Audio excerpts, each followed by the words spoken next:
Hello friends, welcome back to my channel Gyan Sankalp. तो friends, आज हम हिस्ट्री का प्रैक्टिस करने वाले हैं। Questions most important, most expected, जो आगामी एग्जाम में आपको काफ़ी हेल्प करने वाला है। चलिए स्टार्ट करते हैं। चैनल से अभी तक नहीं जुड़े हैं तो प्लीज़ चैनल को सब्सक्राइब कर लीजिएगा। जब सब्सक्राइब कीजिएगा तो बेल आइकन को भी प्रेस कीजिएगा ताकि जब भी मैं वीडियो डालूंगी तो आपको नोटिफिकेशन मिल जाएगा। चलिए स्टार्ट करते हैं। मेगास्थनीज ने अपनी पुस्तक इंडिका में दक्षिण भारत के किस राजवंश का उल्लेख किया था? तो मेगास्थनीज में उन्होंने पांड्य राजवंश का उल्लेख किया था। मेगास्थनीज की सबसे पहले तो पुस्तक क्या है? इंडिका है। दक्षिण भारत के पांड्य राजवंश का उल्लेख किया गया है। मेगास्थनीज के अनुसार पांड्य राज्य की शासिका पांड्य नामक स्त्री थी। कौटिल्य के अनुसार पांड्य राज्य मोतियों के लिए प्रसिद्ध था। मेगास्थनीज सेल्यूकस द्वारा चंद्रगुप्त मौर्य की राज्यसभा में भेजा गया यूनानी राजदूत था, जो संभवतः 304 से 299 बीसी तक चंद्रगुप्त मौर्य के दरबार में रहा था। मेगास्थनीज ने पाटलिपुत्र के नगर प्रशासन एवं चंद्रगुप्त मौर्य के सैन्य प्रशासन के बारे में विस्तृत वर्णन किया है। अगला क्वेश्चन है, निम्न में कौन जहांगीर के समय का चित्रकार नहीं है? जहांगीर के समय का चित्रकार नहीं है तो देखिए, मंसूर भी जहांगीर के समय का, मनोहर अबुल हसन भी है, ख्वाजा अब्दुल समद नहीं है जहांगीर का। और लेकिन जहांगीर के जो शासन काल है उसको मुगल काल का चित्रकला में स्वर्णिम काल कहा जाता है। जहांगीर के प्रमुख चित्रकार कौन थे? मसूर थे, मनोहर थे, अबुल हसन थे, विशन दास थे, फारूक बेग आदि प्रमुख थे। ख्वाजा अब्दुल समद अकबर के काल के प्रमुख चित्रकार थे, जिसे अकबर ने टकसाल का अधिकारी बनाया। जहांगीर ने अबुल हसन को नादिर उल जमा और मंसूर को नादिर उल अस्त्र की उपाधि दिया था। जहांगीर ने हेरात के आकारिजा के नेतृत्व में आगरा में एक चित्रशाला की स्थापना की। नेक्स्ट क्वेश्चन है, भक्ति आंदोलन के संदर्भ में निम्नलिखित कथनों पर विचार कीजिए। क्या क्या कथन है? रामानंद का जन्म इलाहाबाद तथा बल्लभाचार्य का जन्म वाराणसी में हुआ था। रामानंद के 12 प्रमुख शिष्य भिन्न भिन्न जाति एवं संप्रदाय के थे, तो दोनों सही है। नेक्स्ट क्वेश्चन है आपका, ये यूपी जीआईसी 2021 का प्रश्न है जो आपके आगामी एग्जाम में काफी आपको हेल्प करेगा। भारत में हेराल्ड साप्ताहिक समाचार पत्र का प्रकाशन किस शहर में हुआ था? तो यह था बॉम्बे। अभी मुंबई बोलते हैं, पहले बॉम्बे बोलते थे। भारत में हेराल्ड समाचार पत्र का प्रकाशन मुंबई शहर से होता है, जिसे बॉम्बे हेराल्ड के नाम से जाना जाता है, जिसका प्रकाशन 1789 में हुआ था। आगे चलकर जवाहरलाल नेहरू ने 9 सितंबर 1938 को दिल्ली और लखनऊ से अंग्रेजी में नेशनल हेराल्ड नामक समाचार पत्र का प्रकाशन शुरू किया। अल हिलाल नामक समाचार पत्र का प्रकाशन अबुल कलाम आजाद ने, हमदर्द का प्रकाशन मोहम्मद अली जिन्ना ने, हिंदुस्तान टाइम्स का प्रकाशन के.एम. पानीकर ने किया था। इनका भी नाम ध्यान रखिएगा। नेक्स्ट है क्वेश्चन नंबर 5, पुलकेशिन द्वितीय के किस सामंत ने शब्दावतार नामक व्याकरण ग्रंथ की रचना की थी? तो गंगाराज दुर्विनीत ने। अगला, वॉइस ऑफ इंडिया के संपादक कौन है? तो वी.एम. मालावारी है वॉइस ऑफ इंडिया के संपादक। तो वॉइस ऑफ इंडिया के संपादक वी.एम. मालावारी हैं। मालावारी का जन्म 1853 में बड़ौदा में हुआ था। 1885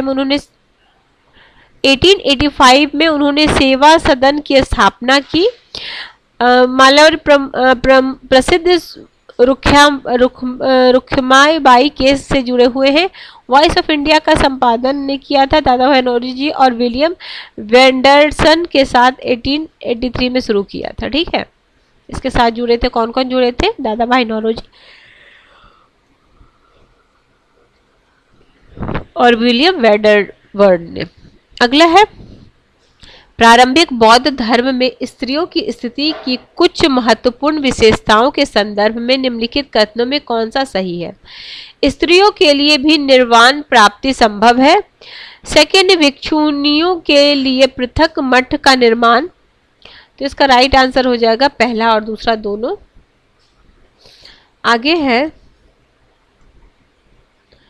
सल्तनत काल में फवाजिल का अर्थ क्या होता है? तो सल्तनत काल में फवाजिल का अर्थ होता है इक़्तिदारों द्वारा सरकारी खजानों में जमा की जाने वाली अतिरिक्त राशि। ठीक है, फवाजिल। नेक्स्ट क्वेश्चन है, निम्नलिखित में कौन कौशल नरेश प्रसेनजीत का मंत्री नहीं था? तो बंधुल नहीं था। तो 6ठी शताब्दी ईसा पूर्व में 16 महाजनपद का उदय हुआ था। इन 16 महाजनपदों में से 4 महाजनपद मगध, अवंती, कौशल और वत्स सबसे महत्वपूर्ण थे। कौशल महाजनपद का विस्तार नेपाल की तराई से लेकर आधुनिक अवध क्षेत्र तक था। इस महाजनपद की राजधानी श्रावस्ती थी। बुद्ध के समय यहाँ का राजा प्रसेनजीत था। दीर्घाचार्यन और श्री वृद्ध मृगधर आदि प्रसेनजीत के मंत्री थे। बंधुधर प्रसेनजीत का मंत्री नहीं था। अगला, किस फ्रांसीसी यात्री ने काशी को भारत का एथेंस कहे थे? तो वर्नियर ने कहे थे काशी को भारत का एथेंस। नेक्स्ट क्वेश्चन है, जौनपुर के शर्की वंश का अंतिम शासक कौन था? हुसैन शाह। तो जौनपुर की स्थापना तुगलक वंश के सुल्तान फिरोज शाह तुगलक ने किया था। आगे तुगलक के सुल्तान नसरुद्दीन मोहम्मद ने अपने वजीर ख्वाजा जहां को मलिक उस सर्क की उपाधि प्रदान कर उसे पूर्व प्रदेश का शासक नियुक्त किया। इसी ने स्वतंत्र शर्की वंश की स्थापना की। इस वंश का सबसे महत्वपूर्ण शासक इब्राहिम शाह सर्की था। सर्की वंश का अंतिम शासक हुसैन शाह सर्की था, जिसे हराकर बहलोल लोदी ने जौनपुर को दिल्ली सल्तनत में मिला लिया। नेक्स्ट क्वेश्चन है, किस सूफी संत की कुछ पंक्तियां सिखों के आदि ग्रंथ में संकलित की गई थी? तो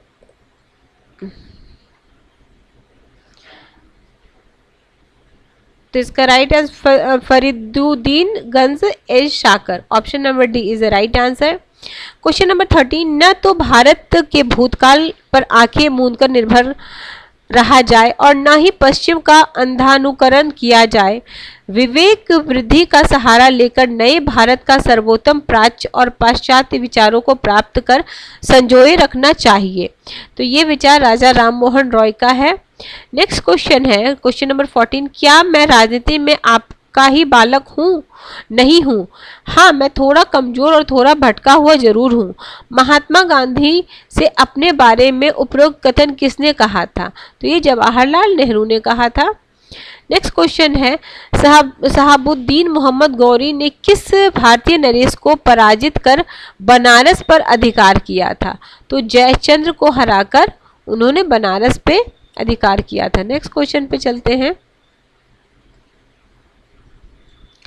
किस सुल्तान के शासनकाल के दौरान अकत खां का विद्रोह हुआ था? तो अलाउद्दीन खिलजी के शासनकाल। अगला क्वेश्चन है क्वेश्चन नंबर 7, कन्नव वंश निम्नलिखित शासकों पर विचार कीजिए तथा उनके क्रम को व्यवस्थित कीजिए। तो देखिए, वासुदेव हैं, उसके बाद भूमि मित्र हैं, फिर हो जाएंगे आपके नारायण, फिर सुशर्मन। नेक्स्ट क्वेश्चन है, अमीर खुसरो के अनुसार किस अरब ज्योतिष ने 10 वर्षों तक वाराणसी में रहकर ज्योतिष विद्या का अध्ययन किया था? तो अबू माशर ने किया था। महाबोधि वंश के अनुसार निम्नलिखित में से कौन सा कालाशौक का पुत्र नहीं था? तो कालाश उग्रसेन नहीं था। बाकी महाबोधि वंश के अनुसार कालाशौक के 10 पुत्र थे, जो इस प्रकार है: भद्रसेन, कोरंडवर्ण, मंगूर, सरवज, जलिक, उभाक, संजय, कोरवयम, नंदीवर्धन, पंचामक।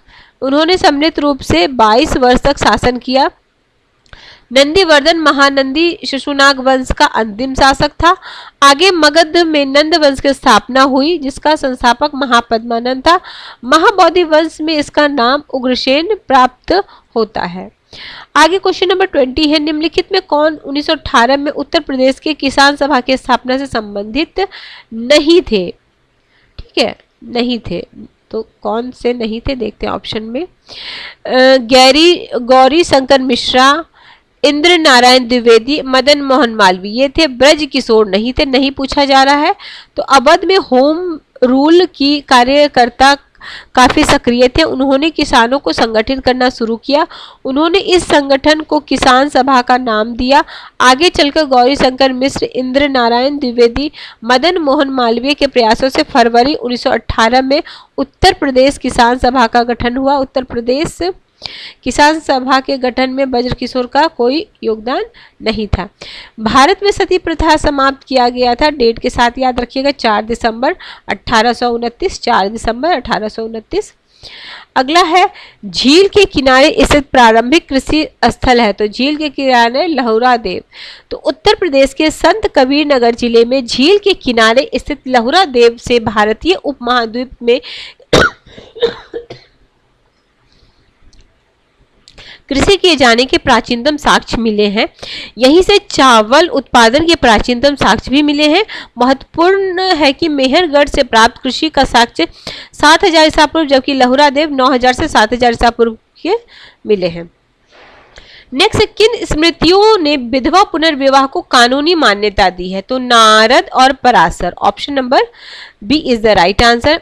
नेक्स्ट क्वेश्चन है, सर कॉलिन स्कॉट मैनक्रिफ आयोग नियुक्त किया गया था। तो ये नियुक्त किया गया था सिंचाई में सुधार के उपायों का अन्वेषण करने और सुझाव देने के लिए। Option number C is the right answer. Next question है, गुप्तकालीन बोवर पांडुलिपि संबंधित है, तो आयुर्वेद से। नेक्स्ट क्वेश्चन, इतालवी यात्री पेश कहते हैं वह एक महान शासक और अत्यंत न्यायप्रिय व्यक्ति हैं, परंतु एक क्रोध के दौरान का शिकार हो जाता है। उक्त वक्तव्य विजयनगर के किस शासक से संबंधित है? तो ये कृष्णदेव राय। अगला, निम्नलिखित घटनाओं पर विचार कीजिए एवं उन्हें कालक्रमानुसार व्यवस्थित कीजिए। तो जैतपुर का विलय, झांसी का विलय, सतारा का विलय, नागपुर का विलय। ठीक है, तो इसका राइट आंसर हो जाएगा second, first, third and fourth. Next देखिए, तो सतारा का विलय 1848, जैतपुर का विलय 1849, झांसी का विलय 1853, नागपुर का विलय 1854। अगला है, निम्नलिखित कौन कांग्रेस साम्राज्यवादी का संस्थापक सदस्य नहीं है? अब इस क्वेश्चन को देख के आपको पता चलेगा, विलय ये ना पूछ के इसके अलावा कोई और पूछ दे तो कैसे कैसे कहाँ से क्वेश्चन आते हैं। प्रीवियस ईयर के क्वेश्चन देख के यही समझ में आता है और फिर हमें उसके बेस पे आगे की पढ़ाई करनी पड़ती है। ठीक है, तो जवाहरलाल नेहरू हो जाएगा। कौन नहीं पूछा जा रहा है, तो मीनू मसानी है, राम मनोहर लोहिया, नरेंद्र देव है। कांग्रेस समाजवादी पार्टी का संस्थापक सदस्य नहीं है, तो जवाहरलाल नेहरू नहीं है। नेक्स्ट क्वेश्चन है, आपका यूपी पीजीटी का एग्जाम आपका 15 और 16 अक्टूबर को है।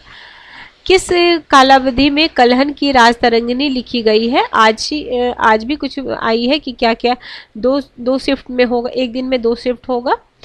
तो 1148 से 1150, ऑप्शन नंबर सी राजतरंगिणी। अगला है क्वेश्चन नंबर 30, राजसु यज्ञ के समय ऋग्वैदिक राजा लगभग 1 दर्जन रत्नियों के घर जाता था, उनमें से कितनी रत्नियां महिलाएं होती थी? तो 4, ऑप्शन नंबर ए। श्लेष द्विअर्थी में लिखा प्रारंभिक मध्यकाल का ग्रंथ है, तो रामचरित्र, ऑप्शन नंबर बी। बंगाल के किस शासक ने कहा था कि यदि अंग्रेजों को बंगाल की भूमि से बाहर किया तो समुद्र में आग लग जाएगी? तो ये बोले थे Alivardi Khan, option number D. निम्नलिखित चोल शासकों में से मालदीव की विजय करने वाला प्रथम शासक कौन था? तो प्रथम शासक था राजराज प्रथम। नेक्स्ट क्वेश्चन है, नाम लिंगानुसार नामक ग्रंथ के लेखक कौन है? तो इसके लेखक है अमर सिंह। नेक्स्ट क्वेश्चन है, 1822 में महाराजा रंजीत सिंह की आदर्श सेना में कौन फ्रांसीसी सैन्य टुकड़ी फौज एक खास का गठन किया था? तो बेंचूर और अलार्ड ने। देखिए, ये घुड़सवार, पैदल और तोपचे। नेक्स्ट क्वेश्चन, परमार्थ किस काल के बौद्ध सिद्ध विद्वान थे? तो ये थे गुप्त काल के। परमार्थ किस काल के बौद्ध विद्वान थे? तो गुप्त काल के। जितनी जमीन में एक हाथी लेट सकता है उतनी जमीन 7 आदमियों का पेट भर सकता है। यह कथन प्राचीन भारत के किस क्षेत्र से संबंधित है? तो कावेरी के डेल्टा क्षेत्र से। तो देखिए, प्राचीन भारत में कावेरी डेल्टा के बारे में यह कथन प्रचलित था, जितनी जमीन में एक हाथी लेट सकता है उतनी जमीन पे 7 आदमियों का पेट भर, मतलब इतनी उपजाऊ जमीन होती थी। सातवाहन काल और संगम युग में कावेरी डेल्टा का भाग अपने कृषि उत्पादन के लिए काफी प्रसिद्ध था। इस काल में इस क्षेत्र में चावल एवं हल्दी का उत्पादन सबसे ज्यादा होता था। नेक्स्ट क्वेश्चन पे चलते हैं।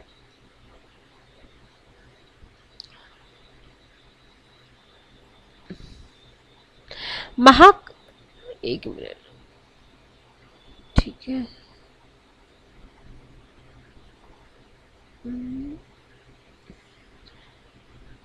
क्वेश्चन नंबर 38, महाकाव्य रामायण के 5 स्पष्ट तिथि क्रमगत और सांस्कृतिक चरण की पहचान कीजिए।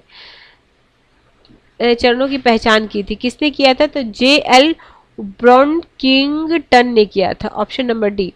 तो 1984 ईस्वी में J.L. ब्रॉनकिंगटन ने भाषा शैली विषय वस्तु के सावधानी पूर्वक अध्ययन के पश्चात रामायण के विकास में कालावधि एवं संस्कृति के 5 चरणों को चिन्हित किया। इसी तरह जेम्स एल फिट्जगेराल्ड ने महाभारत के विषय में यह तर्क प्रस्तुत किया, बौद्ध एवं जैन धर्म की बढ़ती लोकप्रियता को ब्राह्मण व्यवस्था ने एक चुनौती के रूप में देखा तथा महाभारत के रूप में उन्होंने इस व्यवस्था के विरुद्ध अपनी प्रतिक्रिया प्रस्तुत की। शौनक और पेप्लाद किस वेद की शाखा है? तो ये है आपका अथर्ववेद की, ऑप्शन नंबर 39 का सी। 40 कराची अधिवेशन 1931 के संदर्भ में निम्नलिखित कथनों पर विचार कीजिए। क्या है? गांधी इरविन समझौता का अनुमोदन करने के लिए यह कांग्रेस का एक विशेष अधिवेशन था। दूसरा है, इसकी अध्यक्षता सरदार वल्लभ भाई पटेल ने की थी, और तो इसका राइट आंसर हो जाएगा दोनों, पहला और दूसरा दोनों हो जाएगा। चलिए नेक्स्ट क्वेश्चन है 41, किस भारतीय शासक ने अपने अधिकारियों एवं सिपाहियों को वेतन देने के लिए महादारी पद्धति को अपनाया था? तो Raja Ranjit Singh, option number C. Next question है क्वेश्चन नंबर 42, मध्य पाषाणिक पुरास्थल दमदमा के पशुओं की हड्डियों का अध्ययन किसके द्वारा किया गया? P.K. थॉमस और P.P. जगलेकर ने, option number D. Nizamuddin Junaidi वजीर था, तो ये इल्तुतमिश का वजीर था, option number C. Alauddin Khilji के प्रसिद्ध सेनापतियों में किसकी मंगोलों के विरुद्ध लड़ते हुए मृत्यु हुई थी? तो Zafar Khan, option number A is the right answer. प्रसिद्ध वैद्य बाघभट्ट की रचना की थी, तो अष्टांग संग्रह ने। नेक्स्ट क्वेश्चन है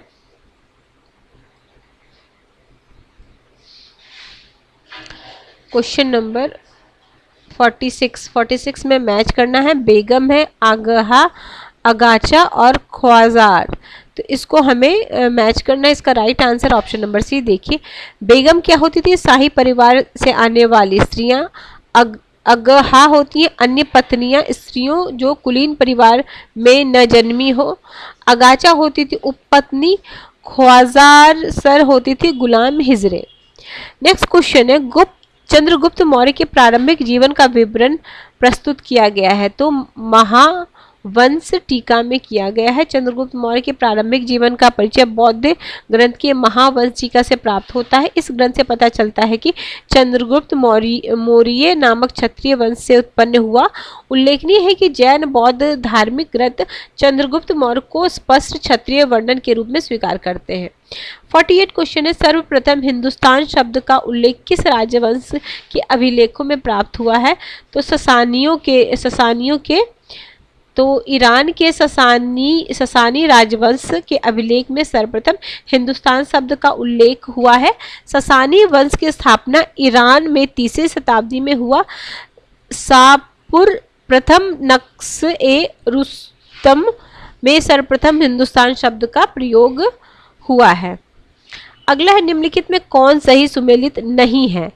1928 में साइमन कमीशन का भारत आगमन, 1928 में भारत क्रिकेट कंट्रोल बोर्ड का गठन, 1928 में रमन प्रभाव का आविष्कार, 1928 में मदर टेरेसा के पहली बार भारत में आगमन। तो इसका राइट कौन नहीं है, तो मदर टेरेसा का 1929 में भारत आई थी, अतः विकल्प डी सत्य नहीं है। उनका जन्म 1910 में अल्बानिया में हुआ था। 1928 में वो अपने देश को छोड़कर आयरलैंड पहुंची। इसके पश्चात 1929 में भारत आई थी। नेक्स्ट क्वेश्चन है त्रिपक्षीय संघर्ष के संबंध में कौन सा सही है।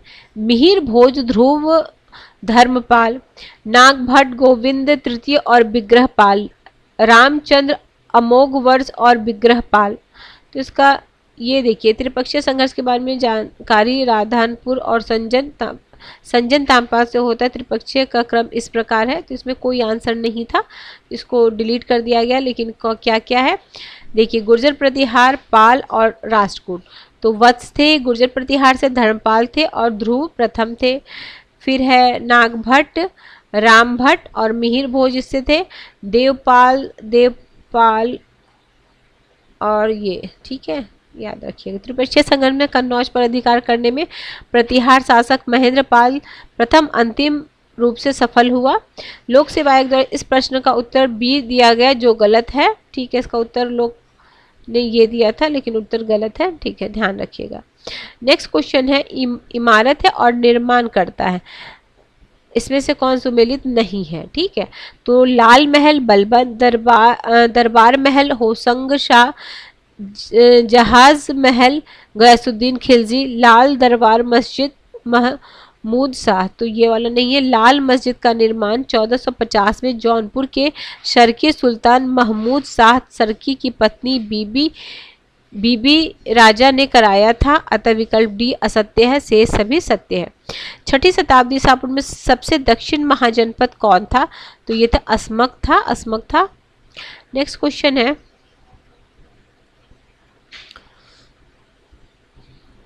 53, जो भी इस देश की जनता की भलाई का काम करता है वह चाहे मुसलमान हो या अंग्रेज विदेशी नहीं है। 1916 में यह घोषणा किसने की थी, तो बी.आर. तिलक जी ने किया था, बाल गंगाधर तिलक ने।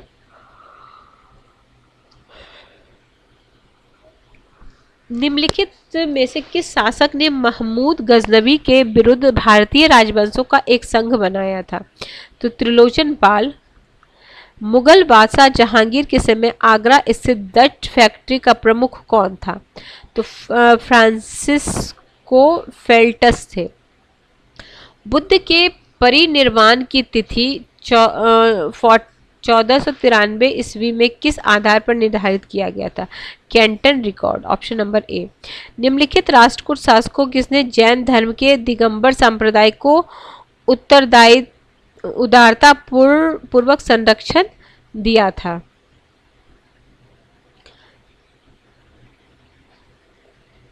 तो दिए थे ये आपके अमोघ वर्ष राष्ट्रकूट के।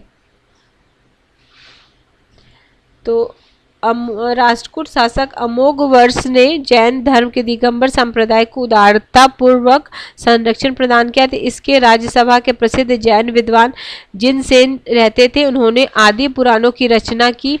अमोघ वर्ष धार्मिक कृति एवं विद्या तथा कला उदार संरक्षक था। इसने कविराज मार्ग नामक कन्नड़ भाषा में एक काव्य ग्रंथ की रचना की। जैन मतावलंबी होने के बाद भी अमोघ वर्ष हिंदू देवी देवताओं का सम्मान करता था। वह महालक्ष्मी का अनन्य भक्त था। शेरशाह सूरी के संदर्भ में कौन से कथन सत्य हैं, तो देखिए कन्नौज के युद्ध के पश्चात वह भारत का शासक बना। उसने बंगाल के गवर्नर के पद को समाप्त कर 47 सरकारों में विभक्त कर दिया जो सीधे उसके नियंत्रण में थे। इसका हो जाएगा दोनों, पहला और दूसरा दोनों सही। नेक्स्ट क्वेश्चन है 59, निम्नलिखित से गुरुओं को कार्य कार्यकाल का क्रम में सजाना। अमरदास है, अंगद है, रामदास है, अर्जुन देव है। तो इसका राइट आंसर हो जाएगा second, first, third and fourth. Next है भारतीय स्वतंत्रता बिल को ब्रिटेन में शाही सहमति कब प्राप्त हुई थी? तो 18 जुलाई 1947। 61 निम्नलिखित में कौन सही सुमेलित है? अभिलेख है और संबंधित है। तो उदयगिरी शिलालेख है, सांची शिलालेख है, उदयगिरी गुफा लेख है, विल्सद अभिलेख है। तो 61 का राइट आंसर है आपका match option number D.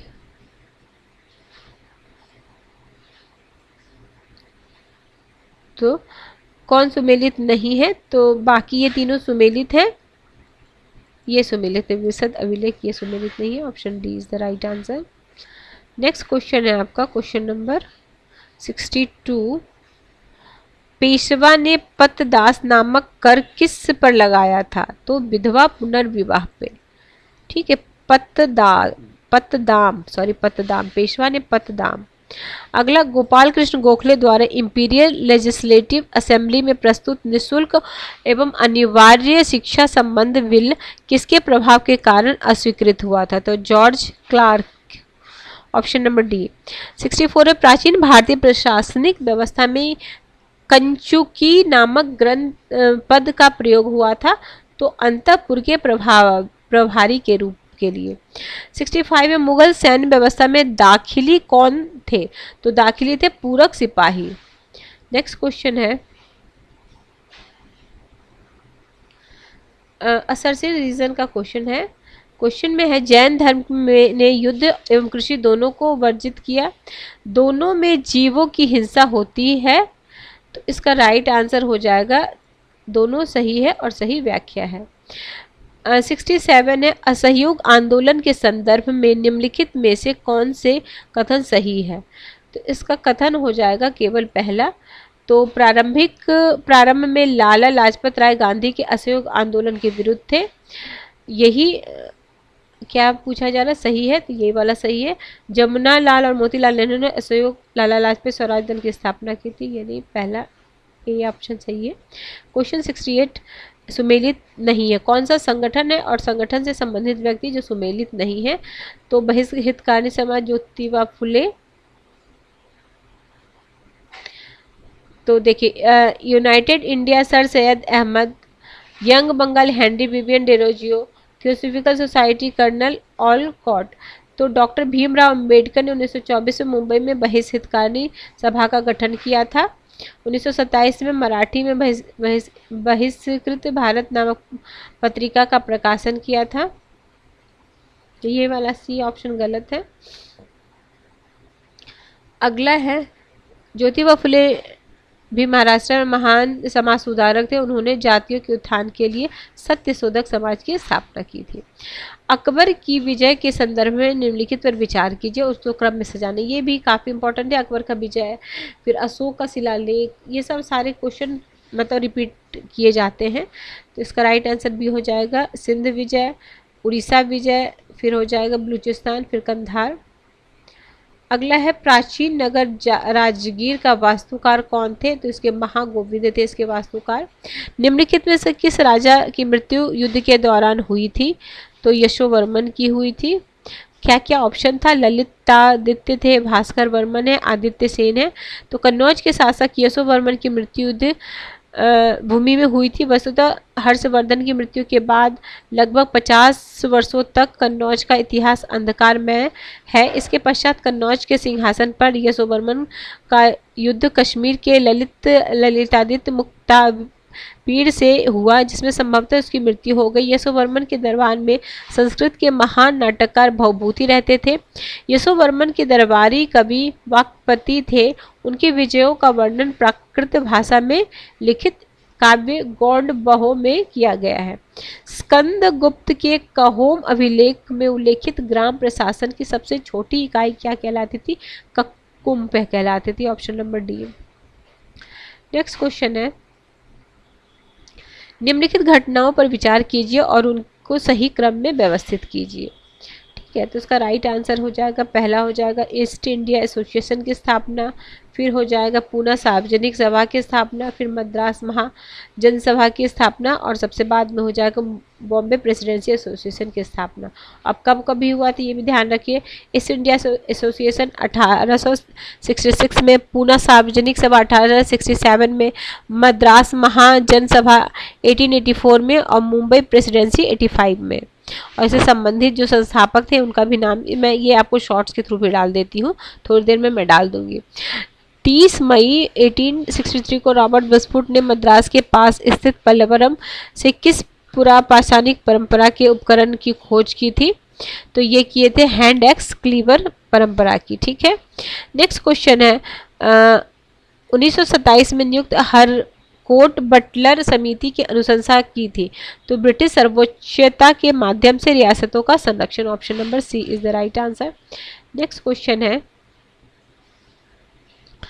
Question number 77।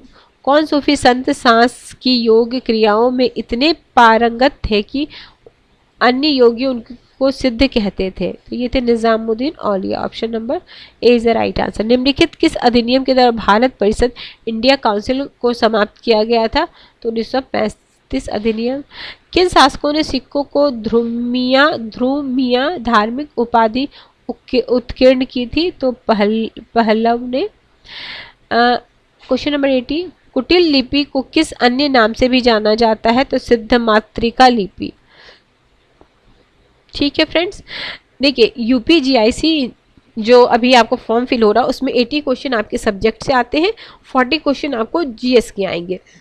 Total 120 question होते हैं। तो आपके सब्जेक्ट से ये 80 क्वेश्चन थे जो 2021 में यूपीजीआईसी यानी पीजीटी में आए हुए क्वेश्चन है, जो आपको आगामी एग्जाम में आपको टीजीटी में भी उतना ही हेल्प करेगा और पीजीटी में तो करेगा ही करेगा।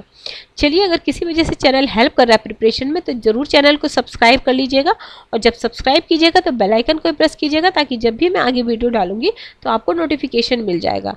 और वीडियो पसंद आ रही तो प्लीज़ लाइक ज़रूर करें। चलिए, मिलते हैं हम नेक्स्ट वीडियो में। Till then bye bye, keep watching and keep sharing.